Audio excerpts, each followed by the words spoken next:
Jenny Nitzsche, driver of the 13N 4-cylinder car, and I'm also a cheesecake baker extraordinaire.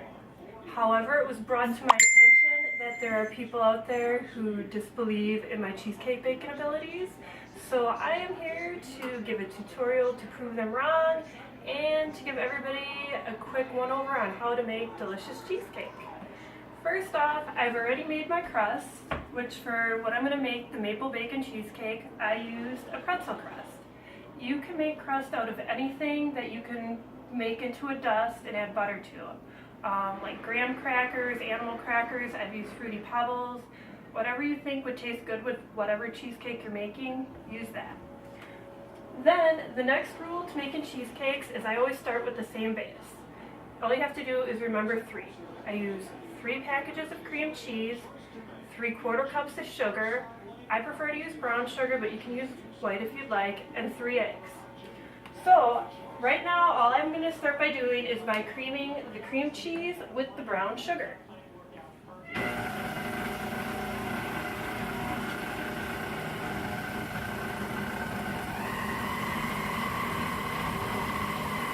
If you wait till the cream cheese gets to a room temperature, it blends a lot quicker and better, and it also seems to make a smoother cheesecake. If you're trying to watch your weight or calories, you can use lower fat cream cheese or gazpacho cream cheese, but today we're just using regular Philadelphia cream cheese.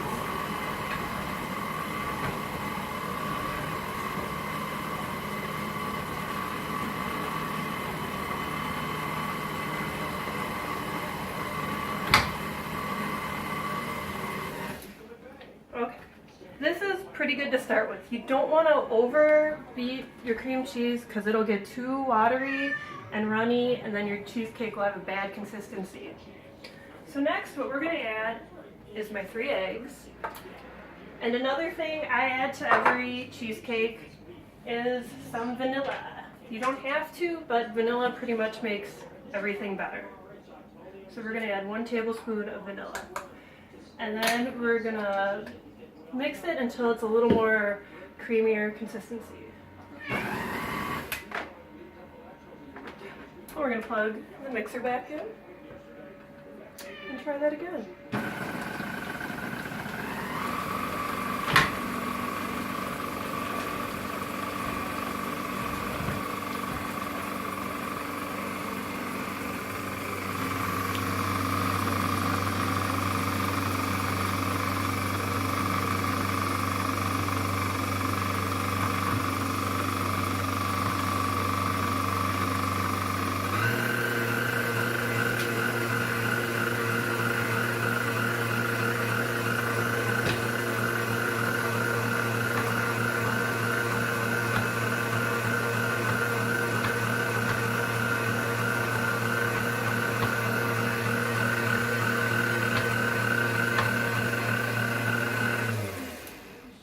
And you don't have to get it to a perfectly smooth consistency yet unless you're making a plain cheesecake. Then you maybe want to mix it a little more until it's smoother. But right now, we are going to go to the fun part and add what we want for flavor. And today we're going to do maple bacon. Ahead of time, I cooked up some bacon and I put it in the food processor. And we're going to put that in there.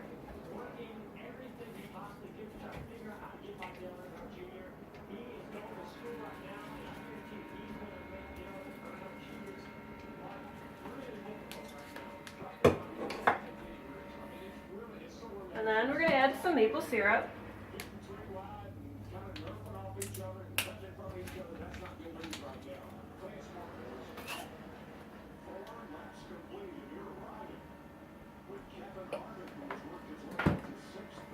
So we're going to mix it again. Just kind of a nice slow mix just to get everything in there. Like I said, you can pretty much make any flavors you want. You can use pina colada mix, you could use Jello flavorings. You can, with this base, you can pretty much make anything you can think of, which is why it's a great base.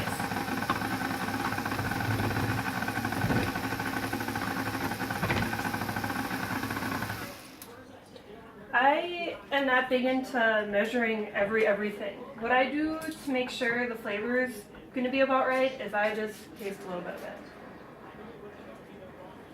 I can't really taste any of the maple yet, so I'm going to add more. And what you want to do for flavor is you want to add enough until you can just start to taste it. Because once it bakes, you will taste it even more.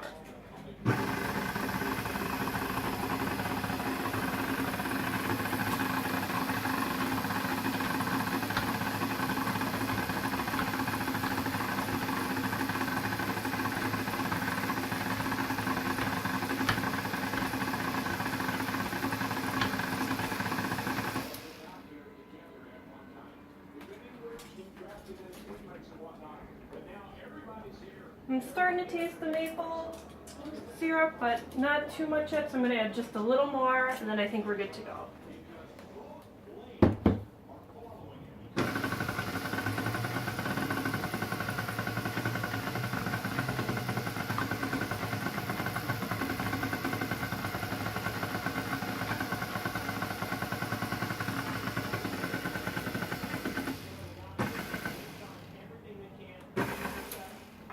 Alright, now we are going to pour it into the crust.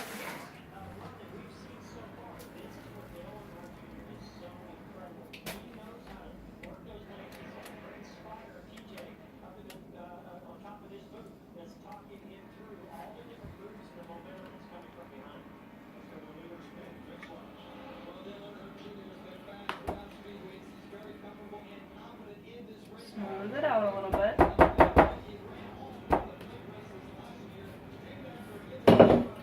I make cheesecakes, I try to think of something to put on top so it looks nice and so you can tell what kind it is. So earlier I took some bacon crumbles and pretzel crumbles and I candied them in a pan with some butter and brown sugar. So that way you get a little texture on top and you know what kind of cheesecake it is, and it just adds a little bit to make it better. Like you could add nuts or swirls of chocolate or whatever depending on what kind of cheesecake you make.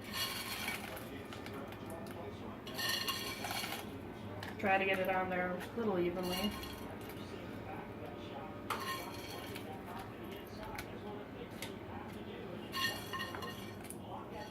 And I'm also going to drizzle a little maple syrup on top of it, just so you get a little more of that maple taste.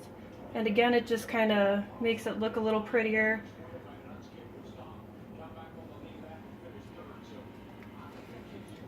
Then it goes into an oven that's 325, and I have a pan of water in there. That's going to help keep it from cracking or baking unevenly.